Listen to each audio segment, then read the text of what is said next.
大森和代のいつもつながっているよ。渡らせトーク。先生、今日もよろしくお願いいたします。よろしくお願いいたします。とっても楽しみ。本当ですか、してました。ありがとうございます。そろそろ、寒いですが、もう若草が出る頃かなと。若草色の、そうですね、若草色の、本当に綺麗な緑の先生です。ありがとうございます。先生、ブログを拝見させていただいたんですけども、今年初めの大阪公演で2月12日ですね。それでいろんな体験をされた方のそういうのが載ってたんですけども、鈴の音が聞こえたっていう方がいらっしゃって、それはどういうことなんですか？ですね、講演会ですね、以前からも鈴の音が聞こえたっていう方は時々いらっしゃったんですが、もう今回の大阪はすごくてですね、もう鈴の音と言いましても聞こえる方によってその人の体質であったり、このいろんな体の構造によって鈴といっても小さな根付けのような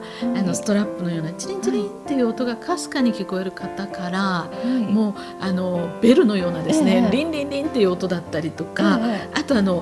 神社のですね、お賽銭箱の上にジャランジャランジャランってこう大きな鈴、ああいうジャランジャランジャランって音だったり、聞こえ方や音や音のトーンは違うんですけれども、何らかの鈴の音が聞こえてくると、これはですね、この現象というのは、講演会なんですけれども、その会場内が、私たち今存在しておりますこの3次元とですね、4次元5次元6次元7次元とこう重なった空間が講演会会場になってるんですね。ちょっと理解をしていただけるかわからないんですが、その鈴の音というのは5次元6次元7次元の、音なんですね。でそういうところのと重なってるよって、今高次元と重なってるんですよっていう、そういうことをその人に分からせるために鈴の音を聞かせてくださるという意味でもあるんですけれども、あとその方の家のご先祖様で高次元にいらっしゃる方だったりとかですね、そういう方が何らかの意味があってその方に聞かせてくださるという不思議な現象が、たくさん起こってまして、特に大阪の方がそういう現象が起こった方が一番多かったんですか？今回の大阪講演会が今までの講演会の中では一番多かったです。これはですね、それだけ皆さん、参加される皆さんですね、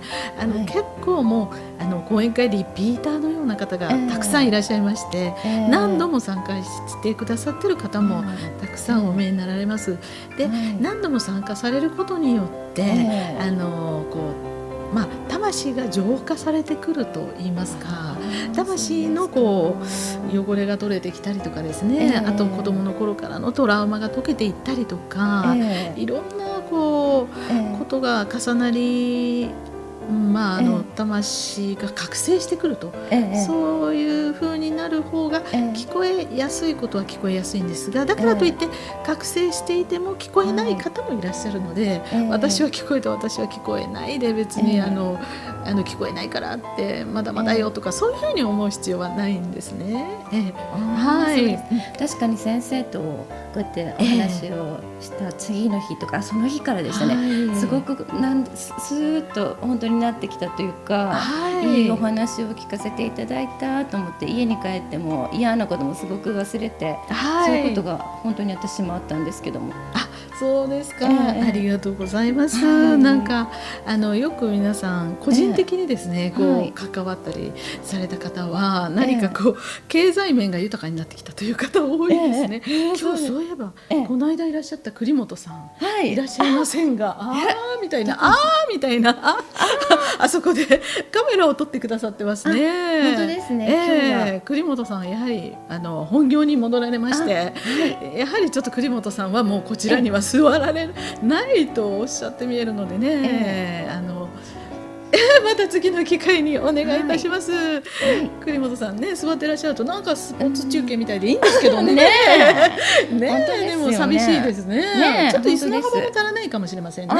今日はね。そうですね。今度もう少し大きな椅子を用意していただいて、また栗本さんもね、ご参加ください。寂しいです。はい。お願いします。次回。はい。で栗本さんもこの間ですね、初めて一緒にラジオをね、撮っていただいてまして、その収録している間にお仕事の話というか電話が入ったっておっしゃって見えたんですよね。そうでした。なんか大きな仕事の話が電話が2件も入ったって言って、そうです。3件ですか。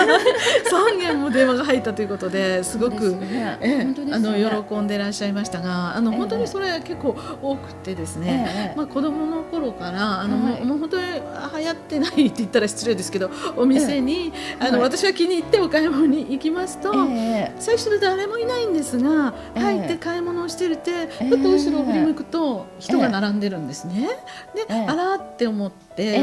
うちの母もあなた連れてくと店が流行るからとか言って、福ちゃんですかね。ペコちゃんの方がいいですけど、福ちゃん懐かしいですね。藤屋ね、言っちゃってるんですか。は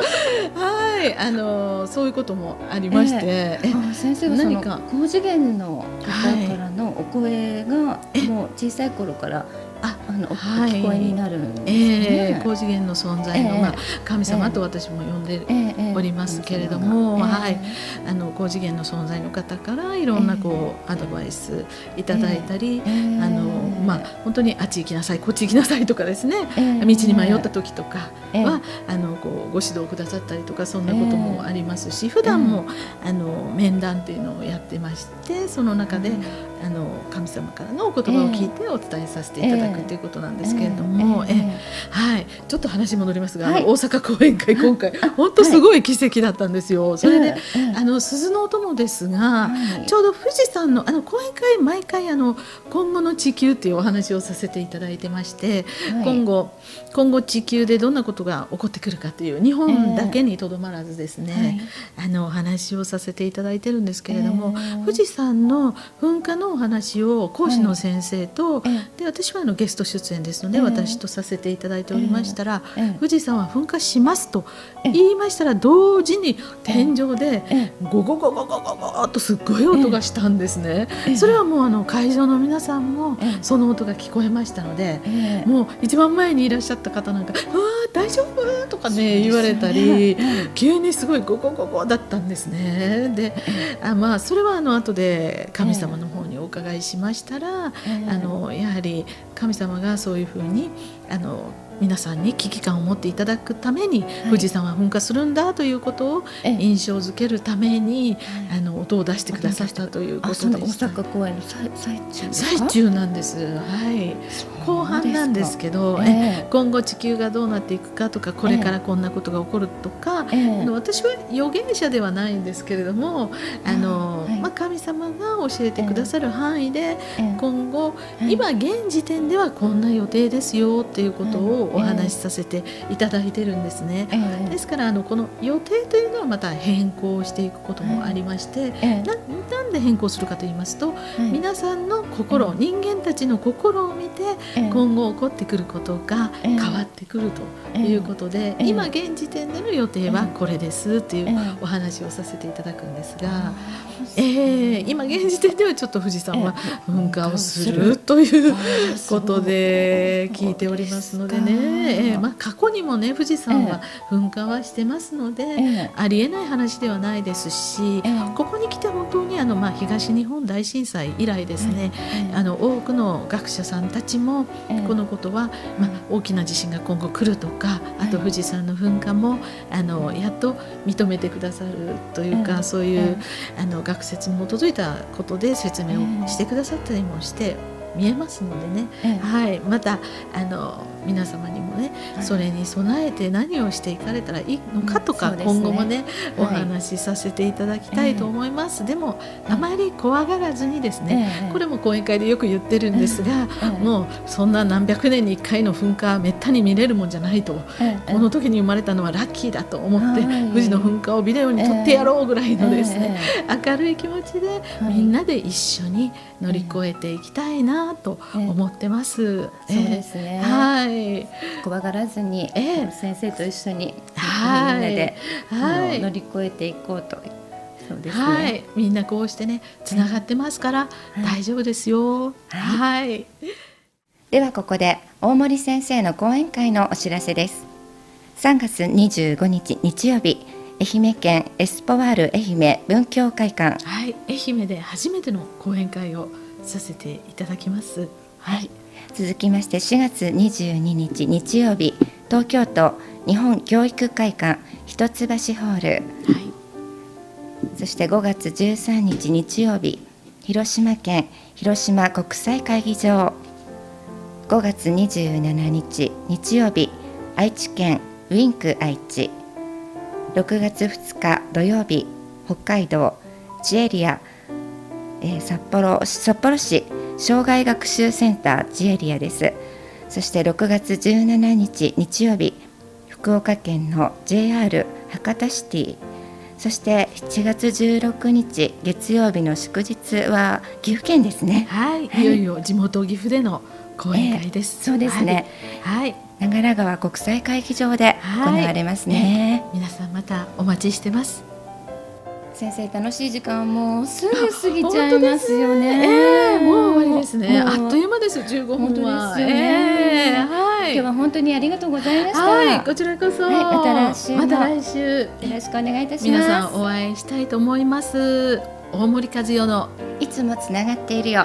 渡らせトーク。Have a nice weekend. Bye.